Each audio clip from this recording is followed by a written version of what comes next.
Okay. Thank you so much for the wonderful message of the song. Happiness is the Lord. Okay, so dapat magayon kita na maging happy per May bilang mga katauhan sa Ginoo. No? Kaya ang mga katauhan sa Ginoo dapat per May malikayod. Kaso lang dapat pagkakataon ng happiness, dapat a happy face. Di ba? Kaya pagkakataon happiness is the Lord, pero nagbukod ka. Happiness is to be forgiven. Di ba?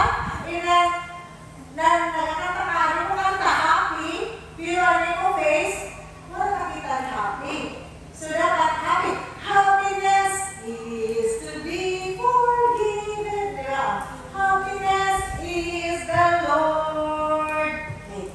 So, the way that we express ourselves, that's the way nakikita na we are expressing God's love. No? Na happy kita, ara kita sa Ginoo. Now, we are in the first Sabbath of the month.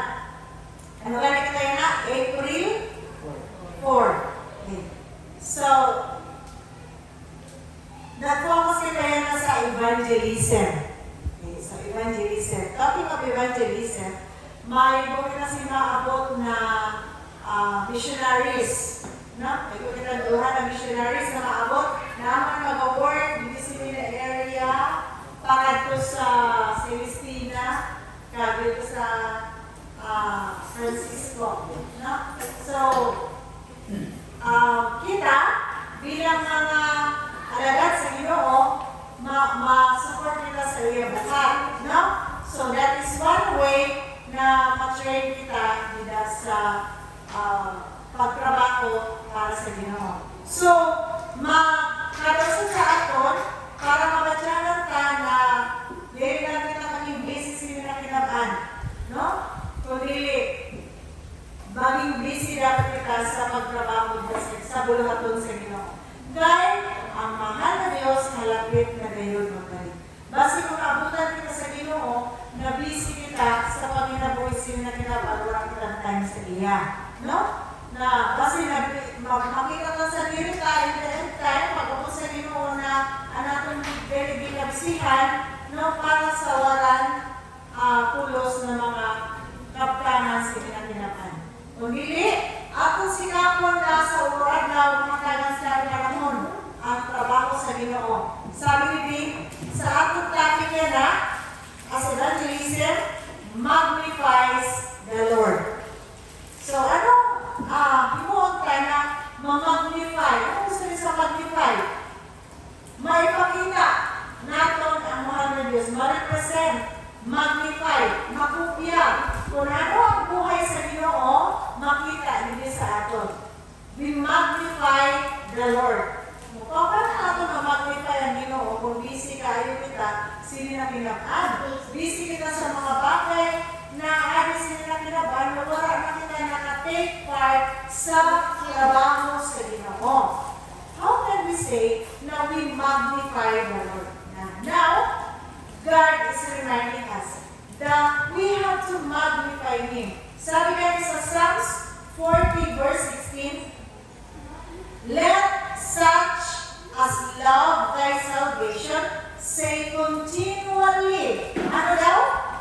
Continually. Padayon na pag-magnify. Continually the Lord be magnified. Sabi nila sa Psalms 40 verse 16. Na padayon sa uadlaw makita ang buluhaton sa Ginoo dili sa aton mga sarili. Makita ang kaligtasan na makita sa mahal na Diyos dili sa aton mga sarili. Kaya naman this is really a reminder to each one of us. As witnesses for Christ, we are to tell what we know. O bilang mga testigo, bilang mga katawa sa Ginoo, aton daw isabi ang mga bagay na naaraman natin dili sa sunod. Ang mga bagay na naaraman natin ano yun? Ang kaligtasan, naging tagalan sa mahal na Diyos para pakato sa mga tao. If we have been following Jesus step by step, we shall have something right point to tell concerning the way in which He has led us. So ano daw? Kung kita daw uro adlaw, sunod sa Ginoo step by step. Ano yung step by step na ginasabi? Pareho sila, at least kita matulog, nagabasa kita one verse sa Bible, nag-pray bago kita mag-higda. No? Nahimo ka ba na? So, ang mga step by step na ginahimo ka nila sa Ginoo. Di ba? Na para uadlaw ang mga na Diyos, di mabulag, di sa atong mga puso. Pag mata natin sa aga, at least kita magbango, hali sa atong higaan, I see to it or we see to it na kita naka-abri sa atong Bible, nakabasa kita sa pulong sa Ginoo, bisan one chapter lang or one verse, malumod kita kang mag-pray. Antes kita mag-hipo sa atong higaan, nagmalakat, no? Malabas sa atong mga higaan. So, ano sila? That is one step by step. Then ano ba? Paglabas natin sa atong mga panimalay, ang atong mga sarili, handa na i-represent si Christ pakadto sa iba. Ano gusto sabihin yun? Na paano ka ma-represent si Christ? By sharing good deeds. Pinapaayo ng mga hinimuan nila na ma-share natin sa Ginoo. Ano ba? Ma-share natin ang promise sa Ginoo na siya magabalik utro. Sinila kinapan kag siya magakuha sa tanan na nagsunod sa iya faithfully. Then, sabi ni, we can tell how we have tested His promise and found His promise true. So, pwede natin na share na sa atong buhay na experience natin na ang mga promesa sa Ginoo matuod. No? Matuod ang mga promesa sa Ginoo. Paano natin masabi na matuod? Paano natin masabi na ang pulong sa Ginoo ang mga kamatuodan? Now, di ba alam natin na nagkari si Jesus Christ din sa kinapaan?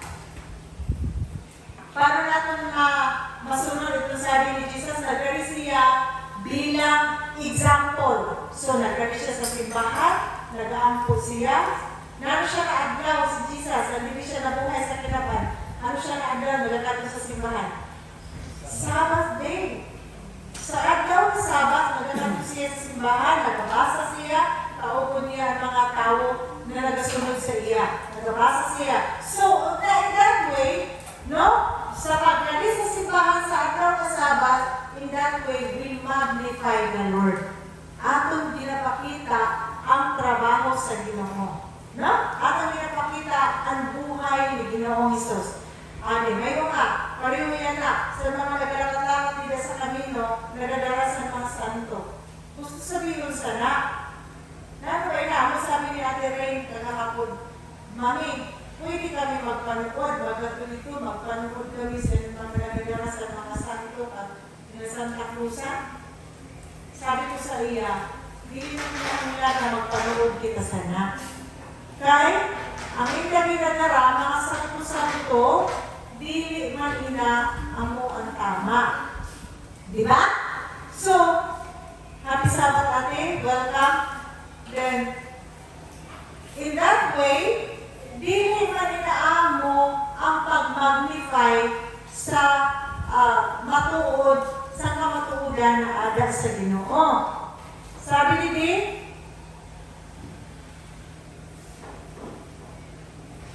rejoicing and praise, often translated, let all those who seek you rejoice and be glad in you. Let such as love your salvation say continually, the Lord be magnified. So ano ba dapat ang atong i-translate pagkato sa tao? Ang kaligtasan. No?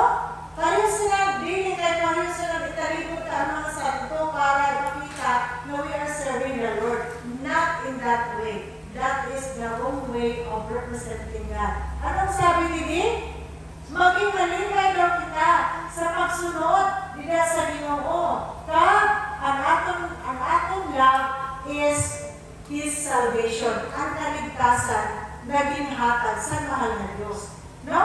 Dili kay ang pagmakita sa mga tao, pabalik-balik na napatay si Ginoong Hesus dili kay mag-celebrate nato kung saan o ito na adlaw na napatay si Ginoong Hesus na ato ito himuon. No, dili na siya in that way, dili na siya ako. Kung dili, aton i-share sa tao kung ano ang meaning kay namatay si Ginoong Hesus. Kung ano ang dahilan, kung ano ang reason kay namatay si Ginoong Hesus. Ano ang mabukat na rason kay napatay si Ginoong Hesus? Para sa aton kaligtasan. Para mahatagan kita sa kaligtasan.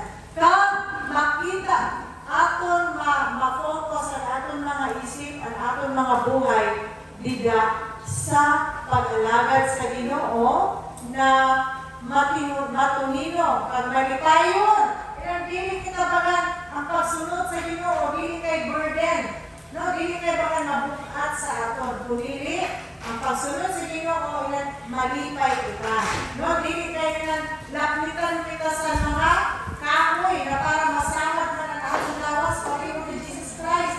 Dili na siya. That is a wrong way of magnifying the Lord. Sabi ni cheerfulness will be seen in the whole life, and coming from such homes, the youth will bring a spirit of respect and reverence with them in the schoolroom and in the church.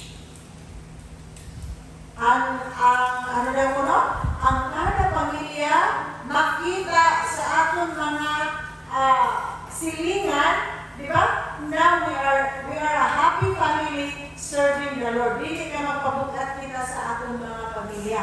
Kamo bilang mga batanon, bilang mga batanon sa Ginoo, dili ka mo magpabukat sa iyo mga pamilya. Kung dili, ano sabi ni let us educate and train ourselves to be grateful to the giver. Sino giver sa ating buhay? Si Jesus Christ. Si Jesus Christ, He gave us life through His death on the cross. Diba? Then that grace na nabato natin dito sa cross of Calvary, in the blood of Jesus Christ, ang dapat ang aton ma-manifest na mabatyagan natin kung how hard kita din palangga sa Ginoo.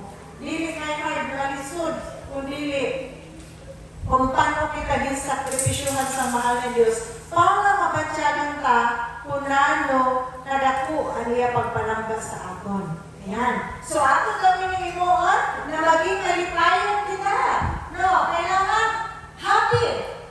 Di ba? Ang kanta nagsabi ni, happiness is the Lord. Di ba?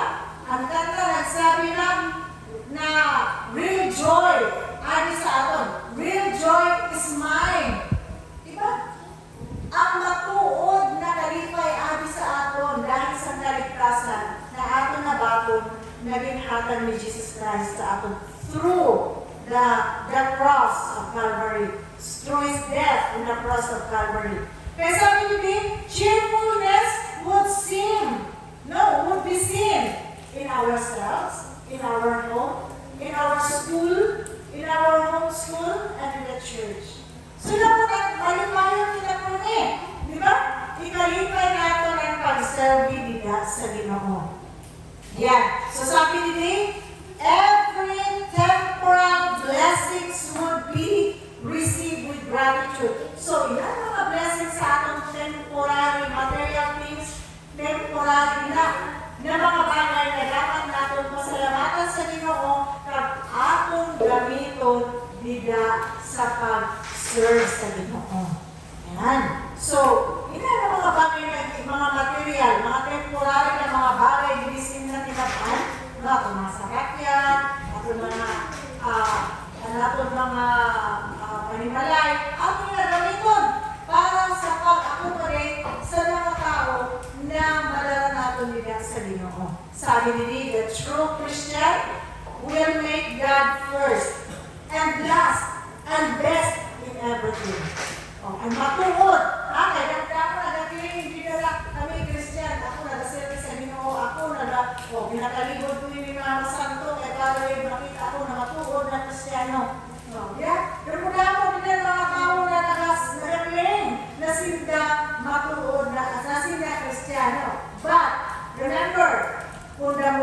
usan Kristiyano, igwasanan matuod.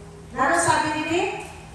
The true Christian will make God first and last and best in everything. So atong himuon na ang mahal na Dios, amo ang first, amo ang last, at amo ang best in everything we do.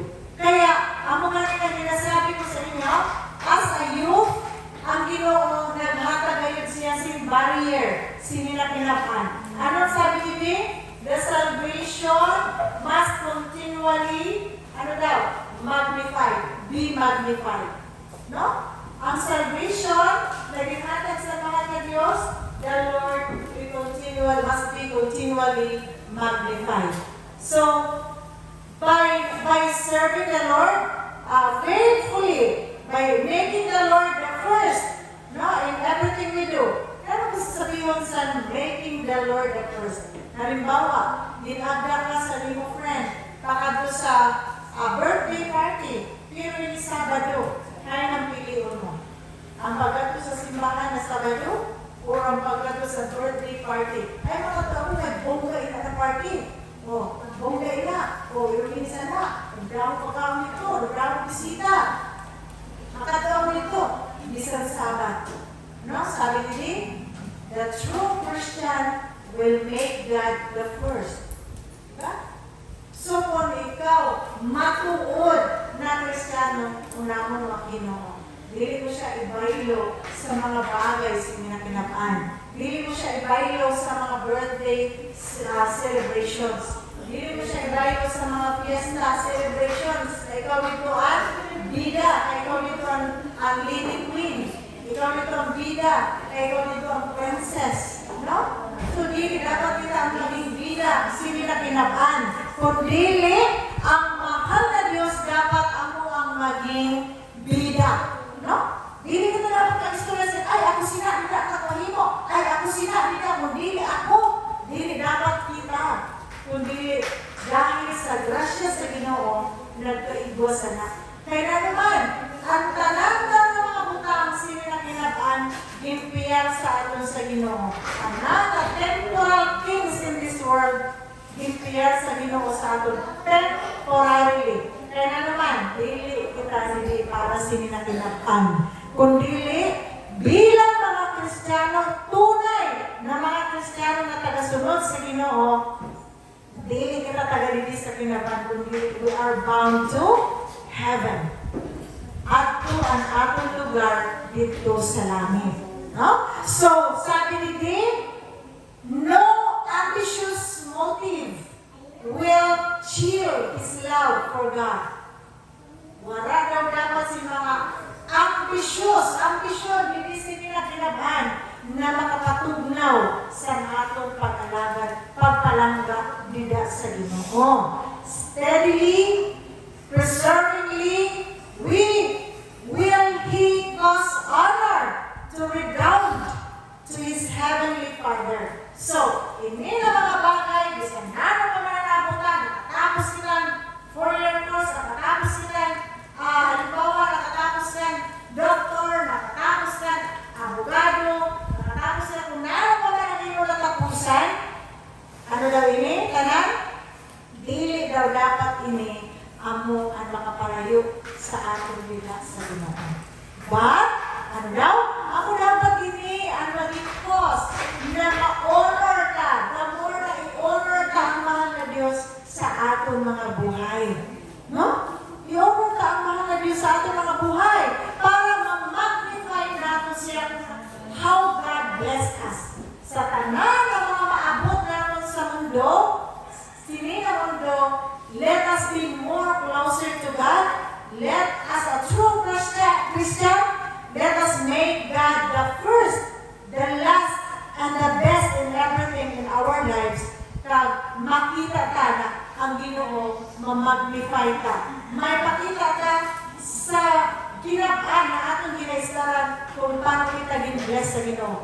On how great is the Lord that we are serving. On how miraculous is the Lord. Supplying all our needs, supplying all the things that we need. God is the greatest God that we are serving. Sabi ni, it is when we are faithful in exalting the name of God that our impulses are under divine supervision. And we are enabled to develop spiritual and intellectual power. So, kung ada daw kita sa Ginoo, magkaiba kita spiritual and intellectual power. Ano gusto sabihin sini? Na magkaiba kita discernment kung paano natin ma-identify ang mga iya sa Ginoo kag ang dili nila sa Ginoo. Ano?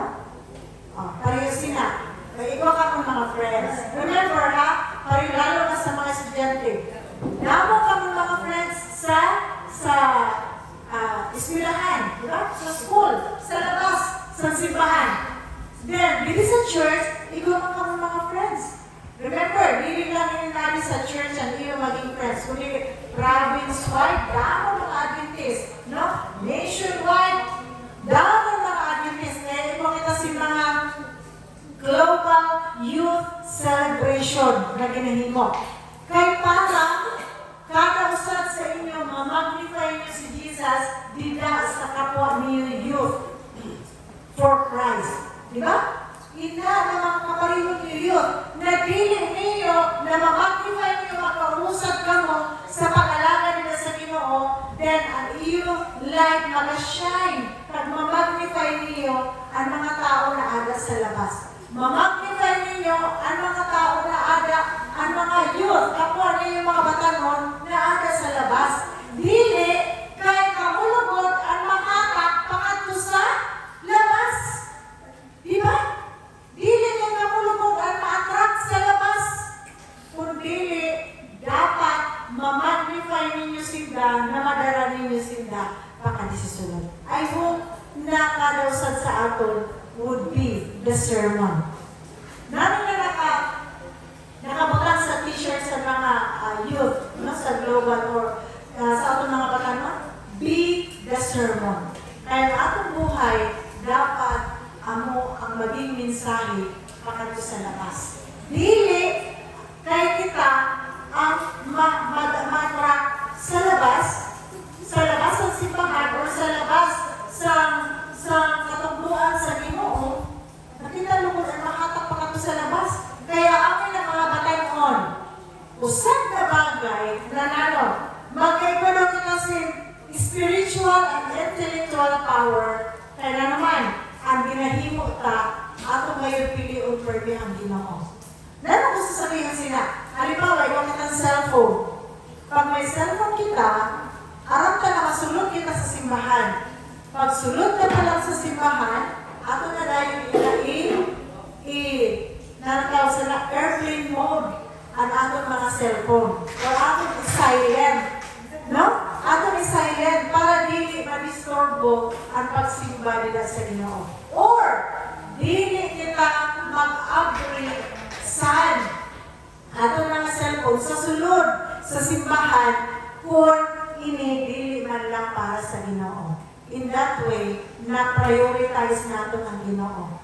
In that way, na-magnify natin ang Ginoo sa ating mga sarili. In that way, ato nahimo, naging pilit ang Ginoo una kaysa ating mga cellphone. No? Ginahatag natin ang ating atensyon, dida sa pulong sa Ginoo, imbis na ang ating mga cellphone. Ang mga mensahe na ada sa ating mga cellphone. No? So, ayun sila, in that way, in a simple thing, in a simple way, aton ma-magnify ang Ginoo by choosing God the first in our lives. So, ang mensahe natin sa atin sa diri. Remember mga kaitsunan, kita mismo ang dapat magmensahe sa aton sa diri. Walang iba, no? Ano man? By reading the Word of God every day, I am sharing the devotional, I am sharing a devotional topic sa atong GC. Basahin niyo na Word of. That is one way of magnifying the Lord in yourselves. No? Kung basahin natin pwede ang pulong sa Ginoo Word of, ma-magnify truly, ma-magnify natin ang mahal na Diyos. Sa aton sarili, sa aton mga friends, sa aton mga panimalay, kag lalo na sa aton sulod sa simbahan. Nabili kita ba ng mga flower lang dito sa aton simbahan? Napakabot kini tama lang kita mag-impod. Kag dili ka kita nagapamati, kaya na-impod kita, yan nalangalan kita sa madulang kita sa usod ka simana, usod lang adlaw kita nila upod sa Ginoo, pag-abot din sa sulod sa simbahan, ang cellphone pa nato ang atong hatagang atensyon. So it's not, makay mo lang, ginapadumdum kita sa Ginoo, na sabi nila, the true Christian will make God first and last and best in everything. Diba? So, sabi nila, Jesus, the divine master, never exalted the name of his heavenly Father. Diba? He told his disciples to pray. Yan. So we thank God na hindi naman kabataan na aton mga nag-learn nila sa Ginoo, aton sila permi ginadala sa pag-angkot. Kaya ako ginahangyo sa aton mga youth, no? Sa aton mga youth, na every time mag-pray ka mo sa ibalay, at least ka mo magturo, mag-pray ka mo, o at least ka mo sa pagbangon mo nag-pray ka mo, include you permi, hindi mga batan mo. Ini na sobra 50 na batan mo na ginaampuan namin para sa Sabado sa hapon. No? Na gina-attend natin sa Sabbath School, branch Sabbath School kada hapon. So I hope na magkikumitan puso no sa nila children's ministry. Ato libutangan, ato mga puso sinila. In that way, we can share the salvation. We magnify the love of God unto them. So may God bless us this morning. Amen.